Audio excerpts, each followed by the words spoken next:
Les nouvelles en détail. Le président Abdel Fattah el-Sisi a participé aujourd'hui via vidéoconférence aux séances du 34e sommet de l'Union africaine. Dans son discours prononcé devant le sommet, le président el-Sisi a mis l'accent sur la nécessité de renforcer les efforts continentaux conjoints pour lutter contre les répercussions de la pandémie du coronavirus sur l'économie, la santé et la sécurité de l'Afrique.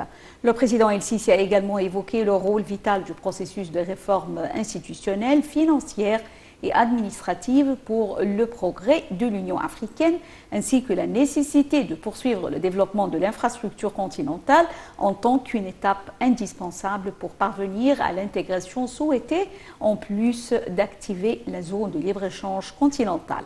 À cet égard, le chef d'État a souligné que l'Égypte soutenait les différents axes de l'agenda de développement africain 2063. Le président el-Sisi a également remercié le président sud-africain Cyril Ramaphosa pour ses efforts déployés dans les négociations tripartites visant à parvenir à un accord global, juste et contraignant sur le remplissage et le fonctionnement du barrage de la Renaissance durant sa présidence de l'Union africaine.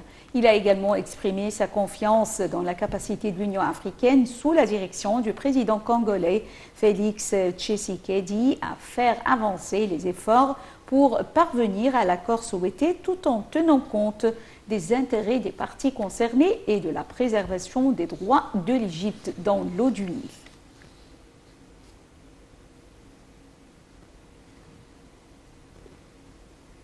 Et je vous le disais, le sommet de l'Union africaine s'est ouvert aujourd'hui pour 2 jours de visioconférence consacrés à la lutte contre la Covid-19, mais aussi à l'approvisionnement vaccinal du continent et aux nombreuses crises reléguées au second plan par le virus. Ce sommet est organisé exceptionnellement en ligne pour éviter toute contamination. Voici les détails de ce sommet.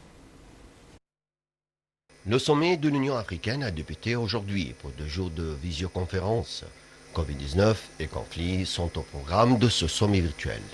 L'Afrique reste pour l'instant relativement épargnée par le nouveau coronavirus, avec 3,5% des cas et 4% des morts officiellement recensés dans le monde, selon le Centre de contrôle et de prévention des maladies de l'Union africaine, Africa CDC. Mais de nombreux pays sont actuellement confrontés à une seconde vague préoccupante et ont du mal à accéder aux vaccins.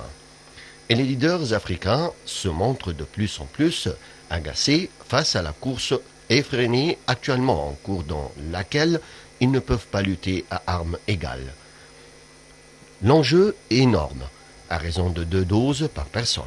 L'Afrique aura besoin d'1,5 milliard de doses pour vacciner 60% de ses environs, 1,3 milliard d'habitants et espérer une immunité collective. Les débats à huis clos doivent démarrer aujourd'hui par une intervention du président sud-africain Cyril Ramaphosa sur les efforts actuels du continent face à la pandémie. C'est le président de la République démocratique du Congo, Félix Tshisekedi, qui lui succédera à la présidence tournante annuelle de l'organisation. Les États membres seront également occupés par les élections internes à l'UA. Un enjeu crucial pour déterminer sa capacité à faire face à la pandémie et affronter les défis du continent en matière d'économie et de sécurité. Moussa Faki Mahamat, ancien Premier ministre du Tchad et seul candidat à sa succession, à la tête de la Commission, l'organe exécutif de l'Union.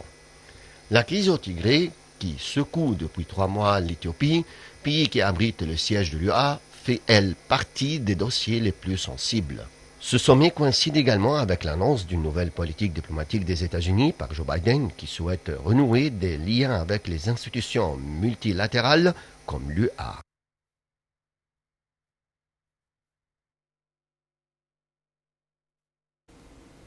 La Libye entame aujourd'hui une nouvelle phase de transition après l'élection d'un exécutif uni et intérimaire qui devra mettre en place un gouvernement, préparer le scrutin national prévu en décembre et mettre fin à une décennie de chaos.